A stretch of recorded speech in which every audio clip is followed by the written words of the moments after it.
No último volume, Rudolph teve que salvar sua mãe da sua avó, que parecia um monstro sem coração. Felizmente, o resgate deu certo e o mal-entendido foi resolvido. Porém, no final do volume, foi revelado que esse tempo todo, debaixo do nariz de todos, Kizzy era um apóstolo de Hitogami. E agora ele está se preparando para entrar em guerra com Rudolph. Assim, a facção Worsted terá que se preocupar com uma outra guerra além da de 80 anos que virá. E nesse volume, Rudolph se prepara para essa guerra recrutando duas pessoas que ele já conheceu que vão ser uma ajuda mais do que bem-vinda nessa guerra. Agora, como ele vai trazê-los para o seu lado, a gente vai ver nesse vídeo. Hoje eu vou trazer o resumo do volume 22 da Light Novel de Mushoku Tensei, Reunião com Inimigos Passados. Retornando de Miles, Rudolph atualizou Orsted sobre tudo o que aconteceu e também notificou sobre a revelação de Kizzy ser um apóstolo de Hitogami. Como na carta, Kizzy disse que iria atrás de aliados para poder ter uma guerra, nada mais justo do que eles também fazerem o mesmo. As primeiras pessoas de que eles tinham em mente para trazer para o seu lado eram duas. A primeira era o deus da morte, Randolph, que atualmente estava no reino do Rei Dragão cuidando de Benedict, e a última era a Rei Demônio Atoferatoth. Outros possíveis aliados que Rudolph cogitou seria o deus da técnica, que era a parte dragão de Laplace, e outra pessoa seria Betelgeuse. Porém, Orsted logo ficou irritado e disse que não iria se aliar a eles. Rudolph achou isso estranho, mas deixou isso de lado. Orsted também avisou sobre os possíveis aliados que Kizzy podia fazer, e eles precisariam eliminar antes da guerra. Entre eles, o deus ogro que residia no reino de Beiryu ficava no topo da lista, já que era extremamente provável que ele fosse apóstolo de Hitogami. Havia outras pessoas como o rei Absolvita, que vive no inferno, no labirinto do continente divino, e o vil rei demônio Keblakabla. Eu não sei, esse nome que tá aparecendo aí, eu não sei como falar ele. Seria prudente eliminá-los. No entanto, agir contra eles primeiro causaria problemas. Então, eles podem ser deixados por último. Decidido quem se tornaria aliado e quem era inimigo, Rudolph não perdeu tempo de avisar sua família sobre a mudança de lado de Kizzy e de partir em direção ao reino do Rei Dragão para trazer mais um dos 7 poderes para o seu lado. Junto de Sanoba, Julie, Aisha e eles, Rudolph chegou ao reino do Rei Dragão e marcou uma reunião com Randolph e Benedict. Ao se encontrarem com a dupla, é revelado que Benedict acabou dando à luz ao filho de Pax, com o nome da criança sendo o mesmo de seu pai. Randolph, atualmente por ter gostado de Pax, estava encarregado de cuidar de Benedict e também de criar o Paxzinho. Ao explicarem tudo sobre a traição de Kizzy, Rudolph esperava ter Randolph ao seu lado quando a guerra chegasse. Randolph diz não ter nenhuma obrigação de ajudá-los, mas ao saber que Hitogami foi o responsável pela morte de Pax, ele se mostrou interessado em ajudá-los. Porém, ele andava muito ocupado. Acontece que os atuais governantes de Shirone não ficaram felizes que o filho de Pax tivesse sobrevivido. Por isso, quando o reino se estabilizasse, eles pretendiam exigir ao reino do Rei Dragão de entregar a criança, e assim, eles mesmos o matariam. Mas o pequeno Pax ainda era neto do velho rei do reino do Rei Dragão. Se o rei simplesmente entregasse a criança sem mais nem menos, sua reputação seria afetada. Mas, em contrapartida, caso ele não entregasse, isso azedaria as relações com Shirone, o que era algo muito ruim. Então, para resolver de uma vez todo esse problema, o próprio reino do Rei Dragão pretendia matar o pequeno Pax, para que assim eles não precisassem entregá-lo para Shirone e ter sua reputação manchada. E por causa dessa decisão, Randolph precisou começar a ficar sempre em guarda para poder manter a criança segura, e se ele saísse do lado dela para ajudar Rudolph na guerra, a criança correria o risco de ser morta. Por precisar da ajuda do Deus da Morte na futura guerra, Rudolph, junto de Zanoba, prometeu procurar uma solução para esse problema, garantindo a aliança com o Deus da Morte quando a solução fosse encontrada. Ao firmarem esse trato, Rudolph, em busca de informações, decidiu ir até um soldado em que conseguiria o que ele queria. O problema foi que esse soldado pretendia fazer um certo treinamento o dia todo sem descanso. O cara estava realmente bem empenhado. E durante uma tentativa de conseguir contato com esse soldado, Rudolph começou a conversar com um homem chamado Vio Pompadour. A única coisa útil que ele conseguiu foi descobrir que um dos estados vassalos do reino do Rei Dragão estavam sofrendo com um ataque simultâneo de 3 nações combinadas em uma coalizão. E como contramedida, o reino enviou reforços ao estado vassalo. Mas essas nações pareciam estranhamente determinadas a continuar, pois elas não recuavam de jeito nenhum. E se continuasse assim, seria questão de tempo até essas nações conquistarem esse estado vassalo. Além disso, quando o antigo rei do Reino Dragão morreu, o reino pegou um dinheiro emprestado do país da Igreja de Miles, porque eles precisavam urgentemente. Mas, mesmo depois de pagar a dívida, várias ordens cavaleirescas continuavam a firmar estadia no reino, além de também assediarem bastante os civis. Depois de conseguir essa informação, Rudels rapidamente foi até Orsted para descobrir o responsável por isso, e sem hesitar, Orsted revela que Ariel era a mente por trás desses ataques. Isso parecia algo que iria dar problemas, mas tudo que Rudels precisou fazer foi ir até Ariel e pedir para que ela parasse com esses ataques. E na mesma hora, ela cessou tudo isso. Sério, quando eu vi isso, foi até fácil até demais, na verdade. Com esse problema resolvido, Rudels aproveitou disso para marcar uma reunião com o atual rei do Reino do Rei Dragão.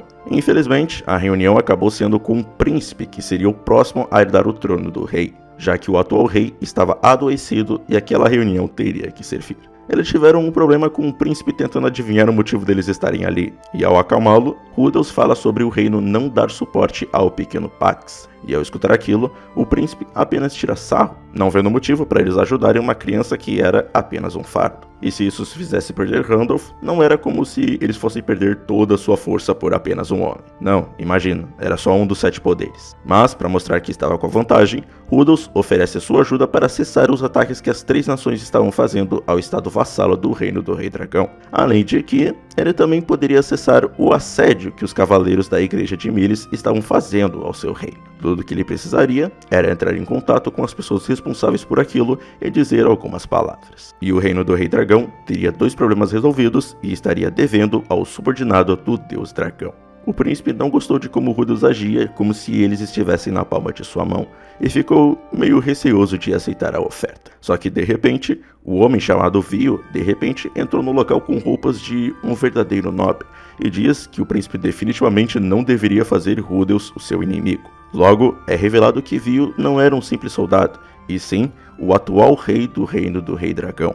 E seu verdadeiro nome era Stelvio von King Dragon. Sim, ele tirou o Stel do nome dele e ficou com Vi. As pessoas desse mundo não têm muita criatividade para outros tipos de nome. O motivo de Stelvio ter se disfarçado era porque ele pretendia aprender um pouco sobre Rudels, e também porque ele recebeu essa missão de um certo deus da morte. Com a intervenção do rei e não querer tornar o subordinado do Deus Dragão em inimigo, a oferta de Rudels foi aceita, e a segurança do pequeno Pax seria assegurada. Isso acabou deixando Randolph e Benedict bem felizes. Com isso, eles tinham o Deus da Morte e um dos 7 poderes do seu lado para a guerra. Depois de entrar para a facção Orsted, Randolph acaba sugerindo que Rudels fosse atrás da ajuda de Kishirika para a guerra. Como ela exigiria uma recompensa, ele acaba entregando um anel a Rudels, dizendo que se ele entregasse aquilo para Kishirika e dissesse que Randolph pediu, ela deveria ouvi-lo mesmo que o pedido não fosse razoável. E antes que Rudels fosse embora, Julie acabou entregando para Benedict uma estatueta de Pax, o que acabou deixando a mulher caindo em lágrimas e agradecer pelo presente. Com o primeiro aliado conquistado, o tempo no Reino do Rei Dragão chegou ao fim, e era hora de ir atrás do próximo aliado, com a próxima parada sendo o continente demoníaco e a pessoa que seria recrutada sendo a Rei Demônio Atoferatoth. No continente demoníaco, Rudels, Roxy e Ares conseguiram facilmente superar as criaturas que encontraram no caminho, e depois de 3 horas de viagem, eles chegaram até o castelo da Rei Demônio, e eles já foram recebidos por 5 guardas que começaram a falar um monte de falas clichês sobre eles serem heróis que passaram por muitas dificuldades para poderem chegar até ali. Não só deles, como também da própria Toph, que os nomeou de campeões e perguntou se eles buscavam a honra dos campeões, a fama dos heróis ou talvez o poder da Rei Demônio. Uma maneira bem rude de perguntar, porque de qualquer jeito ela os transformaria em seus guardas pessoais contra a sua vontade. Quando ela reconheceu Rudels, um sorriso maníaco tomou sua face. Rudels até disse que estava lá para se desculpar, mas por conta daquele sorriso não ter desaparecido, Ares acabou ficando em guarda. E gostando da ousadia dela, Toph logo pergunta se ela era uma campeã. Confirmando o cargo dela, ela interpreta que Roxy era uma maga. Mas, quando perguntou para Rudels e ele respondeu que ele era um mago, ela não acreditou. E por algum motivo, querendo satisfazê-la, Rudels acaba dizendo que ele era a princesa. Eu não sei de onde ele tirou isso. Isso fez Toph rir, mas para acabar com seja lá o que fosse aquilo, Rudels diz que antes deles lutarem, ele tinha alguns presentes que era como um pedido de desculpas pelo que aconteceu no passado. Os presentes eram bebidas alcoólicas. A primeira era um vinho do reino de Yasur, que Rudels conseguiu só pedindo para Ariel. Mais uma vez só fazendo pedido e ela só aceitando. E a segunda era uma que Orsted deu para ele, com o nome dela sendo Cerveja de Nilo, a joia do Deus Dragão. A segunda bebida acabou deixando Toph muito animada e feliz, pois aquela era a mesma bebida que Urupen mandou para ela quando ela se casou. Aquele foi o único dia que ela conseguiu provar aquilo. e depois daquele dia, ela nunca mais encontrou.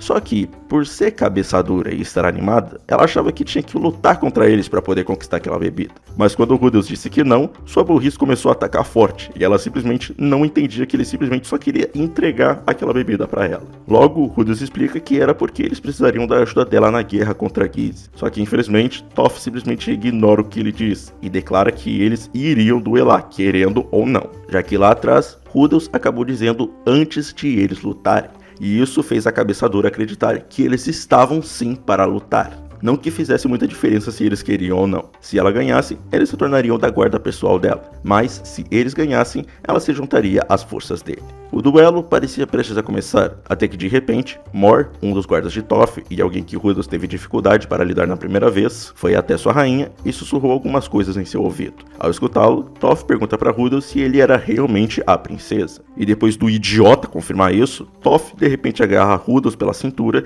e simplesmente começa a voar com ele no ar. Isso acabou deixando o trio confuso, porque eles definitivamente não esperavam por isso, logo um sequestro. Logo, eles e Roxy acabam gritando pelo nome de seu marido, e rindo muito, Toph declara de que ela estava sequestrando a princesa. Se elas a quisessem de volta, deveriam resgatá-la. Após a Rei Demônio sequestrar a tal princesa, os guardas de Toph começam a atuar, dando parabéns às heroínas por terem chegado no castelo. E caso quisessem salvar sua princesa, teriam que derrotar a elite da guarda pessoal de Toph, os 4 Supremos. As batalhas seriam divididas em 4 rodadas, com elas enfrentando cada um dos Supremos. E pra quem tá se perguntando, o motivo dessa bagunça toda tá sendo feita era porque Toph sempre baseou muito de suas ações de Rei Demônio com base no que as pessoas falavam. E como o sequestro de princesa era uma delas, ela não perdeu tempo para agir como uma Rei Demônio. E sim, mais uma vez, o Rudels, por conta da burrice dele e dessas ações estranhas dele, ele acabou colaborando para mais um problema. O primeiro Supremo foi o mais fácil de superar. Tudo o que eles fez para derrotá-lo foi dar uma investida e cortar um de seus braços e uma de suas pernas. O segundo Supremo já foi um pouco mais complicado, pois ele era de uma raça que eles não conseguiam cortá-lo. Mas, com a intervenção de Roxy, que o congelou, elas facilmente o venceram também. Enquanto elas esmagavam os Supremos, Rudels foi levado para sua prisão, que era tão rosa, cheio de decorações de princesa, que só faltava dor nos olhos. Nessa prisão, Rudels conversa com Mor e descobre sobre o motivo de Toph ter feito isso. E ao descobrir que suas esposas estavam em possível perigo e que nada estava o impedindo, ele saiu do quarto e foi até elas. Ao chegar até suas esposas, ele se depara com uma visão peculiar. Elas já estavam lutando com o último Supremo, que tinha invocado 5 familiares que atacavam qualquer um que eles detectassem por meio do seu olfato fraqueza na sua presa. O problema foi que, por conta de seu alvo ser a eles, que tinha um cheiro muito forte, eles ficaram completamente dóceis e começaram a rodeá-la enquanto pressionavam, o que deixou a própria Iris muito feliz, porque ela gosta de bichinhos. Roxy, que observava tudo, tentava atirar de lá, mas ela sempre era derrubada pelos familiares. O último Supremo ficou bem incrédulo com seus familiares praticamente o traindo, mas aproveitando que Iris estava fora do caminho, ele pretendia atacar Roxy. E ver a cena de sua esposa prestes a ser atacada, fez Rudels instintivamente atacar o Supremo com um canhão de pedra. Por sorte, a intervenção dele não foi vista como trapaça, e também acabou com o Supremo na mesma hora. Com todos os Supremos derrotados, só faltava eles derrotarem o chefão final, que era Toph. E se eles vencessem, eles seriam reconhecidos como heróis. E por incrível que pareça, a luta acabou sendo bem rápida. Eles, que era quem não perdia a oportunidade de ficar na frente, começou a se preparar para usar sua espada da luz para cortar a cabeça de Toph. A própria disse que isso não funcionaria, mas ela não sabia que isso era apenas uma distração. Pois enquanto Toph focava sua atenção em eles, furtivamente, Rudels e Roxy invocaram a armadura mágica modelo 1. E ver a armadura acabou deixando Toph surpresa e fez ela confundir com a armadura do deus lutador. Aproveitando a surpresa dela, Eris partiu para cima da Rei Demônio. Assim como Toph disse, Eris não conseguiu arrancar a cabeça dela. Tudo o que ela conseguiu fazer foi cortar 1/3 da cabeça da Rei Demônio, além de que ela também teve o seu ombro ferido. Toph logo chutou eles para longe, e ao tirar o cão raivoso do seu caminho, ela partiu para cima de Rudels, que estava dentro da armadura mágica. Tudo o que Rudels precisou fazer foi gritar fogo, e mirando sua metralhadora em Toph, foi disparado uma saraivada de canhões de pedra. No seu primeiro passo, a armadura de Toph reduziu-se a pó. No segundo, seus ombros foram despedaçados e sua espada voou de seu aperto. No terceiro, seu tronco, recheado de buracos como um favo de mel, foi arrancado de sua pelvis. E com esse estrago feito, a metade de Toph cambaleou e caiu no chão. Mas, como ela era imortal, não demorou muito para ela acabar se regenerando. Rudolf estava se preparando para continuar a luta e perguntou a Toph se ela ainda queria lutar. Mas a própria apenas grita de que não tinha essa intenção. E admirando como os humanos conseguem ficar mais fortes, Toph declara que Rudolf tinha vencido. E então o nomeou de herói. Com isso, a Rei Demônio Imortal foi oficialmente derrotada e também agora fazia parte da facção de Orsted, pelo menos enquanto Rudolf estivesse vivo. Com um novo aliado garantido, Rudolf teve um banquete junto de Toph, onde enquanto ela caía na porrada na mão nua com eles, Rudolf conversava com Mor para eles fazerem um pedido de extermínio de Gizzy, uma busca por Kishirika, a criação de um serviço de inteligência e o apoio no combate contra o deus demônio Laplace. Alguns desses serviços seriam difíceis de serem atendidos, mas outros seriam feitos sem problemas. Após o banquete, tudo o que eles precisaram fazer foi se apresentarem aos outros ex-demônios, e felizmente todos prometeram se aliar à facção de Orsted. E ao tudo ser resolvido, o trio voltou para a casa dos Greirat, onde além de Rudolf passar mais um tempo com sua filha Lucy, o nascimento do quarto filho tinha finalmente chegado. O problema era que, diferente de Lucy, esse filho tinha nascido com cabelos verdes, ou seja, um indício de uma possível conexão com Laplace. Aquilo acabou deixando Sylphie tão chocada que ela desmaiou na hora depois de dar à luz ao seu novo filho. E antes que a família pudesse processar tudo direito, eles começam a gritar com alguém. Quando eles foram ver, eram dos 12 familiares de Perodius, Arumanfi, que notifica Rudolf de que Perodius o convocava na Fortaleza Flutuante. E isso com certeza iria dar problema. E com isso, nós terminamos o volume. Eu sei, esse vídeo foi bem curto, mas realmente não tinha tanta coisa para colocar nesse vídeo. Se tudo der certo, semana que vem vai sair o resumo do volume 23. E depois disso, eu vou dar uma pausa de uma semana, porque os próximos volumes depois do 23 iniciam o arco final da obra. Gente, a gente tá chegando perto do fim, mas aproveitem enquanto ainda dá tempo. Então é isso, gente. Se você for novo no canal, por favor, se inscreva e ative o sininho pra não perder mais nenhum vídeo. Deixa teu like, porque ele vai ajudar pra caramba. Hypem o vídeo, porque isso ajuda muito. E também, se vocês puderem, usem o Valeu Demais, doando qualquer preço que for acessível pra vocês. Então, até o próximo vídeo.